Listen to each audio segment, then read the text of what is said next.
All right, everyone, I have the craziest thing I have ever discovered in my entire life, and I did not discover it. This is astronomical. Okay, so I'm going to start off this March 3rd on a Tuesday, third month of the year, third day of the month, and the third day of the week at 3:33 a.m. There is a full total lunar eclipse blood moon that is going to happen, right? It peaks at 3:33 p.m. Pacific Standard Time, right? Just so happens, right around where I live, it's going to be peaking. The moon is going to be at 33 degrees in the sky. Okay, I'm like, okay, this is kind of wild, because I don't know, just statistically, you know, metaphysically, anywhere you look, this is a very unique event.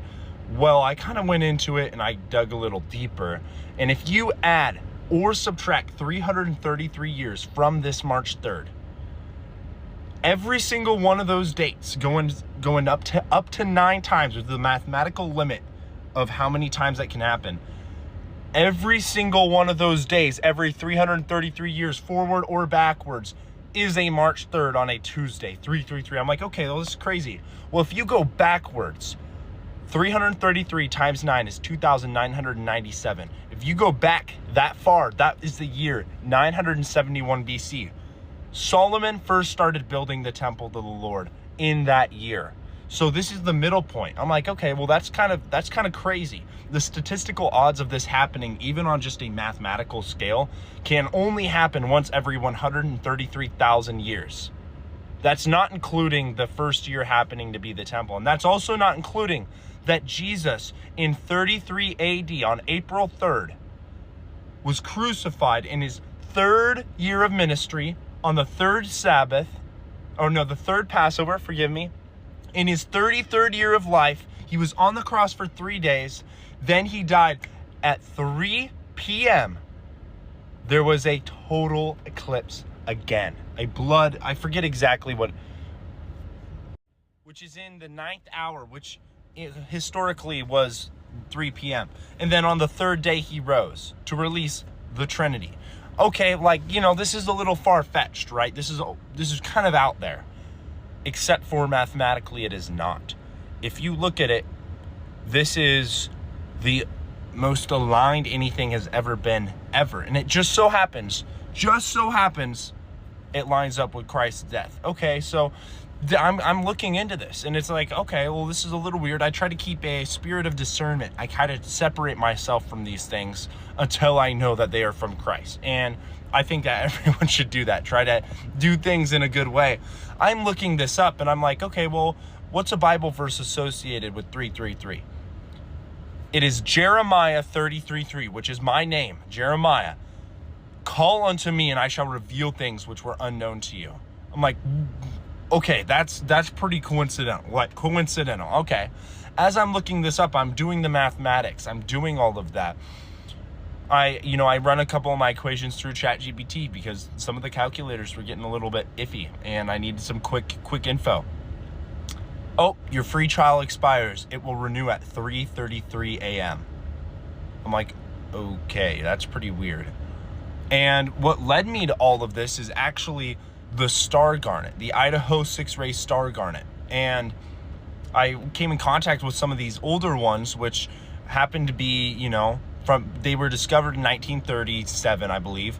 And they were kind of destroyed. Like, there's not much you can find about them for some reason. It just turns out the Forest Service hated the guy who discovered them. Then, the Forest Service works with the Smithsonian a lot of the time to keep like artifacts from going out and in and discoveries. And well, what I found out is these garnets were so big, so dense, they disprove the entire Ice Age theory. Like, these were formed 15 to 8 miles within the Earth's crust, right? Then I'm trying to pack this in as much as possible because this has been a 2-month thing. Weird start, weird middle, and this is the conclusion. This is what has led me to. And, if you believe that the Earth is billions and billions of years old and the universe, okay, like, sure, this is not that statistically improbable. except for it kind of is. Within 133,200 year period, this could only happen one time, and that 9 times forward is that mathematical limit. And in between that 6,000 year period, because you go 333 times 9, that's 2,997. So it ends up being 5,990. I don't know. Not get caught up on the numbers. You know what I'm saying? But this is an astronomical event, mathematically, scientifically, astrologically, metaphysically. Anywhere you look, this is the most concrete evidence of Christ ever, because existence itself is lining up, and it just so happens to line up with Christ's crucifixion in his 33rd year of life. And not only that, but I happened to look up, I'm like, hey, this is kind of crazy. Like, let me try and like biblically look at this through a different lens. And Jeremiah 33:3 says, "Call unto me, and I shall reveal things which were unknown to you." And it's what's crazy about that is most scholars agree that Jeremiah 33 verse 3, Ezekiel 33 verse 3, and Daniel 9:27, all it is in sequential order, just in different books. Because you see, Jeremiah 33 says, "Call to me, and I shall reveal things." Ezekiel 33 says, "The trumpet shall be blown." And Daniel 9:27, which is significant, is desolation occurs and the judgment happens.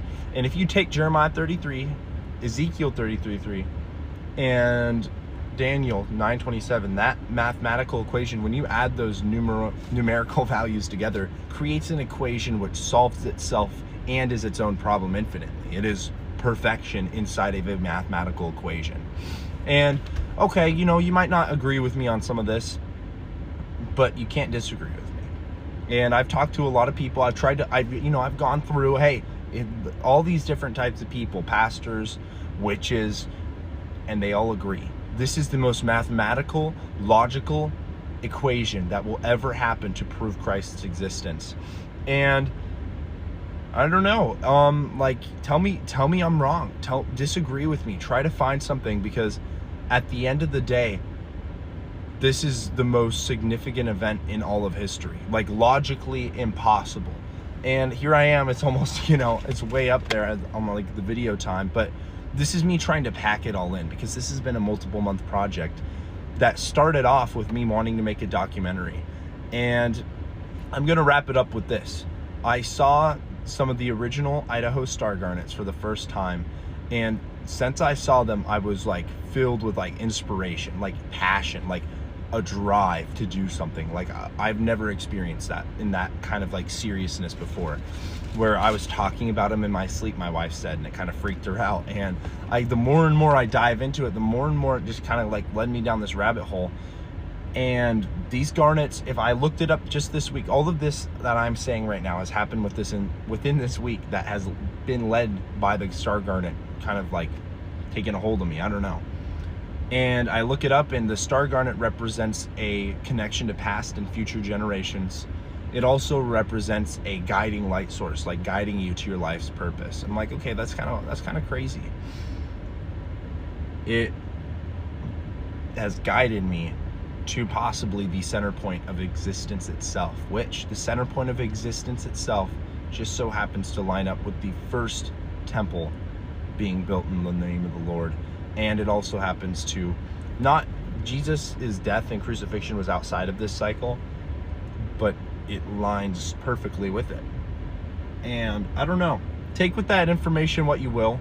I've been talking to a lot of people lately, and my main message for every single one of you, every single one, dedicate March 3rd